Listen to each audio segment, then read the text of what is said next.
Let me tell you a story, a true story that I told the high school students at winter camp this past year. H. Clay Trumbull was a veteran of the United States Civil War who became a clergyman after the war.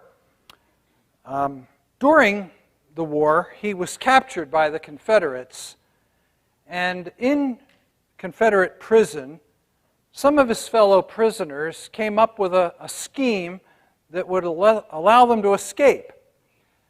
And the scheme involved their lying to one of their guards. And for that reason, because it involved telling a lie, Trumbull said he could not participate. They didn't understand this, and especially when Trumbull admitted that he would be willing to kill a guard in an escape plan, just not lie to him. He thought, well, this doesn't make sense. Isn't killing somebody worse than lying? And Trumbull's answer was that God, who writes the rules, has given people permission under certain circumstances, in a just war, for example, to take a life, but that God never permits lying. And so he remained in jail while some of his fellow prisoners escaped and was later set free in a prisoner exchange. Now, I could argue with Trumbull this morning, but I rather hold him up as an example of rigorous integrity. I could say, as I believe, that a lie is sometimes justifiable, to save a life, for example. But our text this morning invites us to consider not the exceptions, but the rule. And the rule, the norm, according to Jesus, is don't lie. Kingdom people are supposed to be people, like Trumbull, of rigorous integrity. Verse 33 of our text says, "You've heard that it was said to the people long ago." This is the fourth of 6 antitheses where Jesus draws a contrast between the rigorous righteousness demanded by the kingdom and the superficial righteousness that he saw all around him. "You've heard that it was said to the people long ago, 'Do not break your oath, but keep the oaths you have made to the Lord.'" One standard of truth is to make sure that you never lie when you're under oath. When you have sworn to tell the truth, the whole truth, and nothing but the truth, you keep that promise. And that's fine as far as it goes. You wouldn't lie if you were sworn to tell the truth. Good for you, but don't expect a pat on the back from Jesus. If the rest of the time you think it's okay to fudge the truth, engage in half-truths, you can plagiarize, evade, mislead in your exaggerations. No, the kingdom righteousness that he holds out as the standard for his followers is a standard of rigorous integrity. "You've heard that it was said to the people long ago, 'Do not break your oath, but keep the oaths you have made to the Lord.' But," verse 34, "I tell you, do not swear at all." Now, boys and girls, Jesus is not talking about using bad words. Okay, that's wrong too.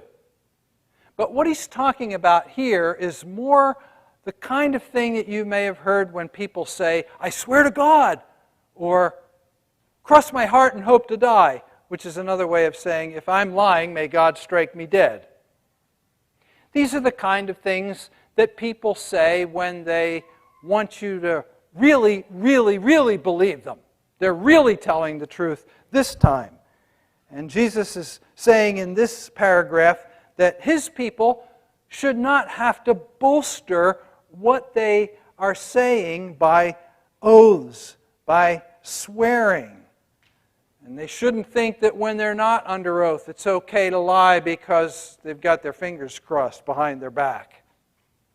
Or because telling the truth might be embarrassing to them.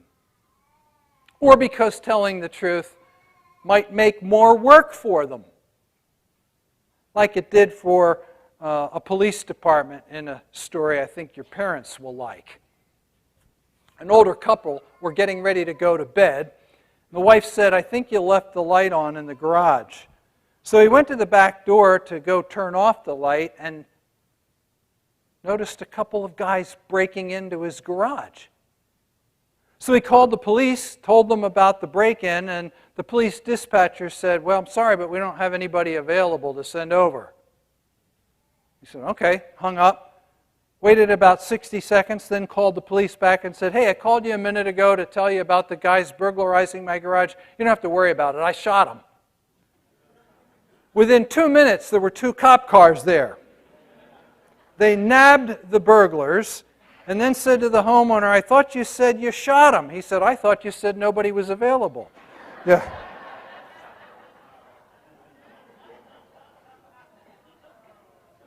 Jesus wants his people to be people who tell the truth. So he says, "I tell you, do not swear, either by heaven, for it is God's throne, or by the earth, for it is his footstool, or by Jerusalem, or by your head. You can't even make one of your hairs white or black."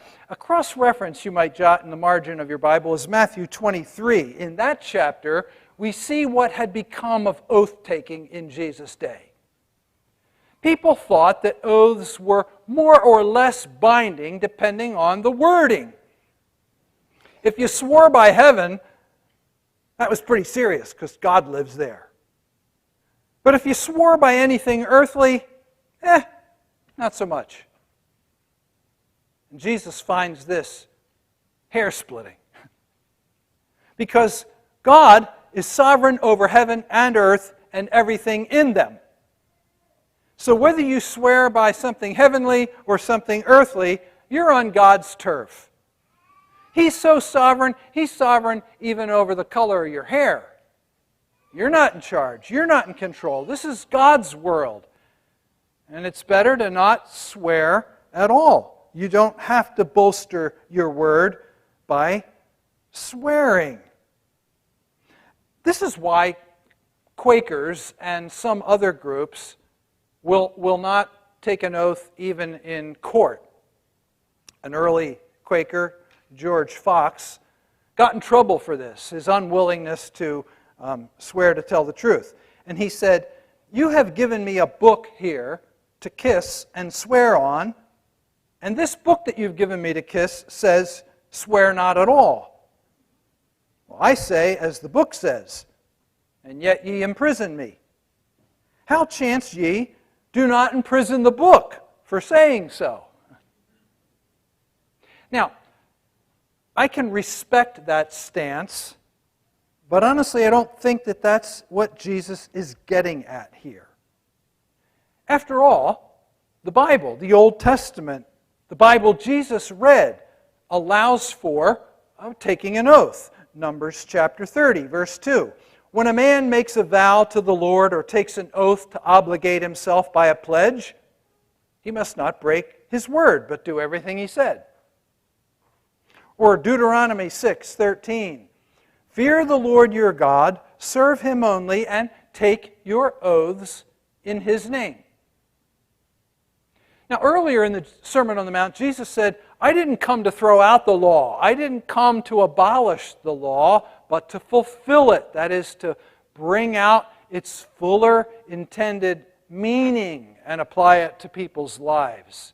So he wasn't negating what the Old Testament said about oath-taking. In fact, Jesus himself was willing to be bound by a sacred oath. We hear later in Matthew about Jesus' trial before the Jewish ruling council. And the trial was a sham, so Jesus didn't cooperate with much of it. When asked questions, he was usually silent. But at one point, the high priest said, I charge you under oath by the living God. Tell us whether you are the Christ or not. And then Jesus did answer. He said, yes, it is as you say. The Apostle Paul was willing to swear a certain kind of oath even when he wasn't in court. He writes in one place, God is my witness.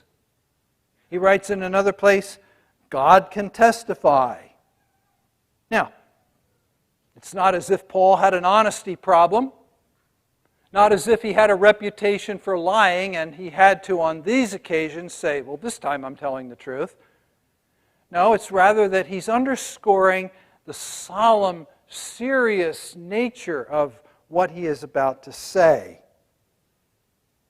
So here in the Sermon on the Mount, as we do throughout the sermon, we have to discern the intended spiritual meaning of Jesus' words. Here in verses 34 through 36, we need to see that Jesus is making a stark, apparently unqualified, sweeping statement to make a point. What is that point? The kingdom people tell the truth. Kingdom people do not need to bolster what they say by swearing an oath. Kingdom people are people of unimpeachable integrity. When people in God's kingdom say yes, they mean yes. When they say no, they mean no. Verse 37. Simply let your yes be yes, and your no, no.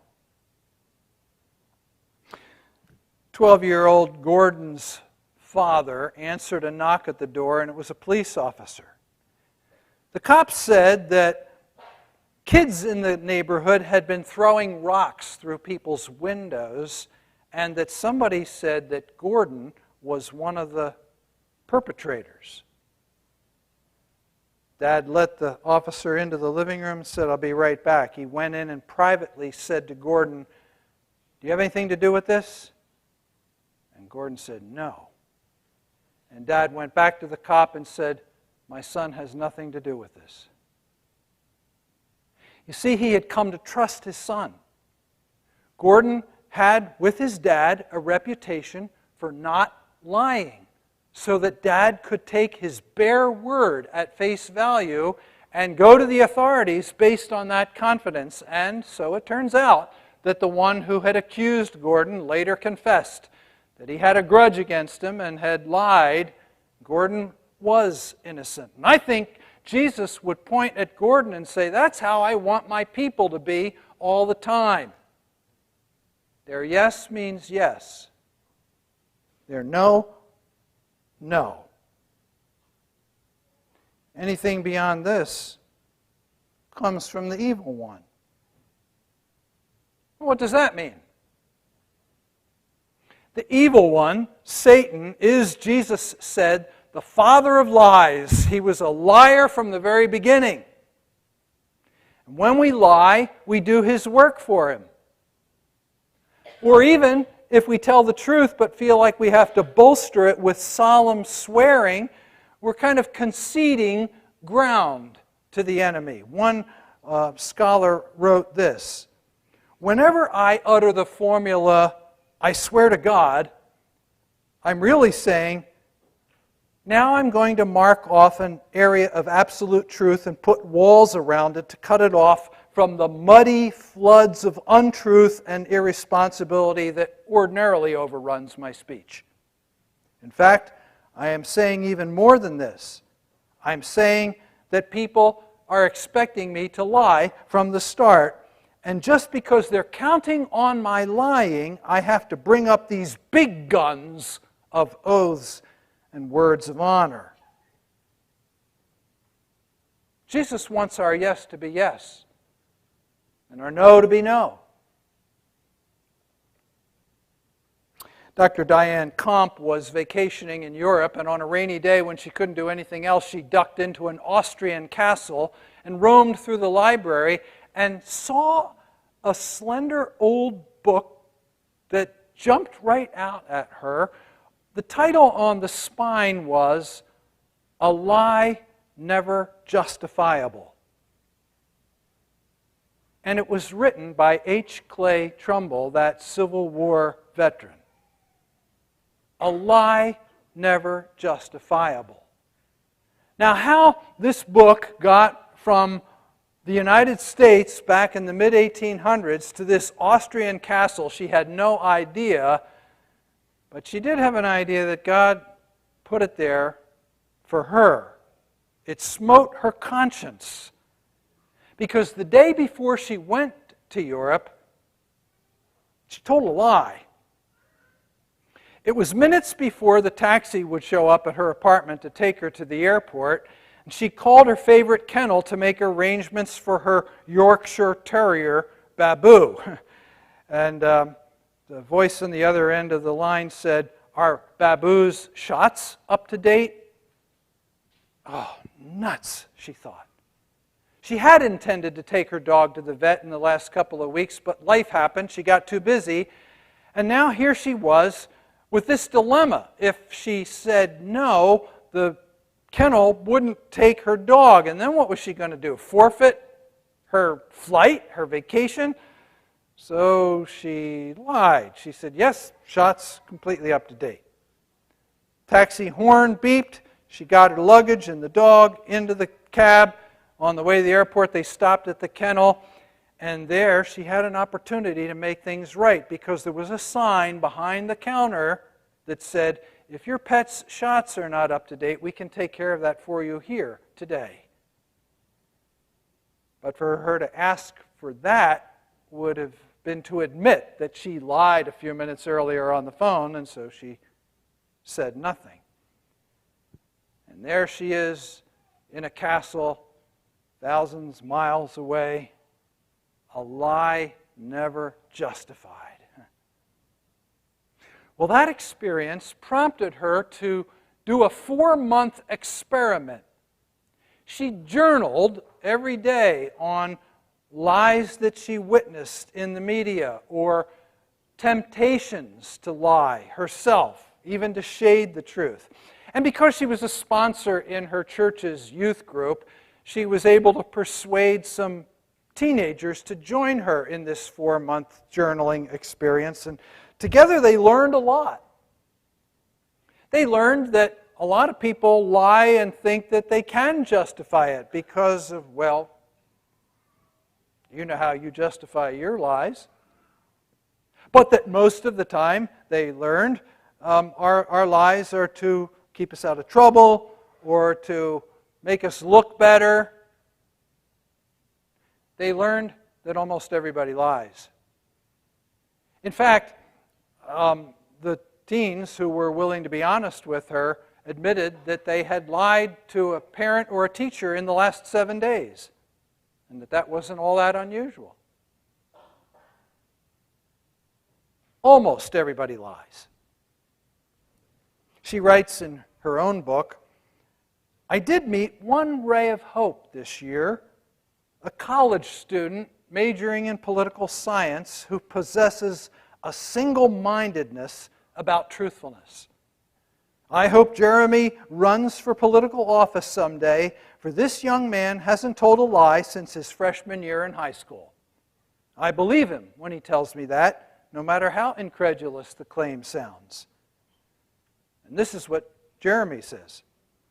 "In 7th grade, I learned about my Welsh ancestors and our family motto, sola nobilitus virtus, which means virtue alone and nobles.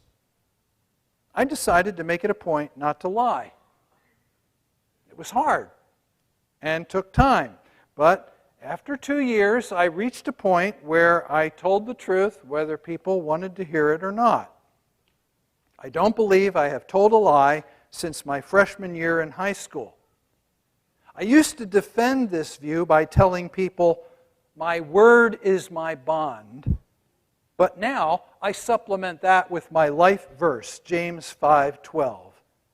Above all, beloved, do not swear, either by heaven or by earth or by any other oath, but let your yes be yes and your no be no, so that you may not fall under condemnation. Jeremy got that from James. Where do you think James got it? From Jesus, who wants our yes to be yes, our no to be no. Jason played baseball for several years as a young man and was almost always the smallest player on either team. One summer in particular, his short stature stood out because he was a 7th grader playing on a 7th and 8th grade league. And on one occasion, he got up to bat, and the pitcher, who was more than a foot taller than Jason and had a really good arm, threw a fastball that Jason probably didn't even see. Strike one, the ump called. Then another fastball came across the plate for a called strike two. And then another one, this one, unintentionally probably, aimed right at Jason.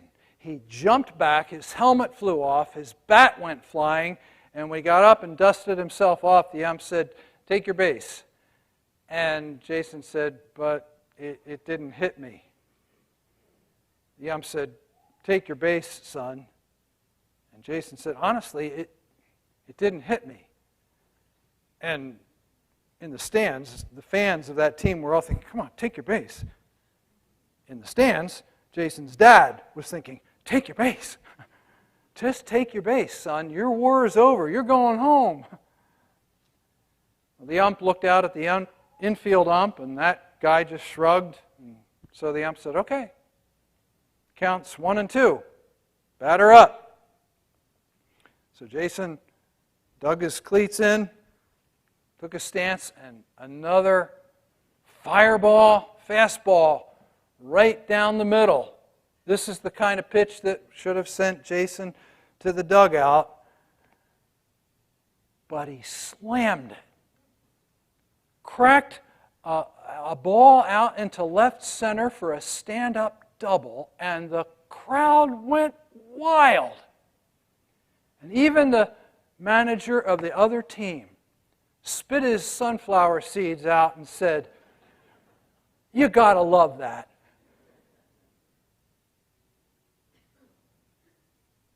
You gotta love that. Stand for the benediction, which comes to us from the Apostle Paul, who blesses his congregation and us with these words. May our Lord Jesus Christ himself and God our Father, who loved us and by his grace gave us eternal encouragement and good hope, encourage your hearts and strengthen you in every good deed and word, and let all God's people say, Amen.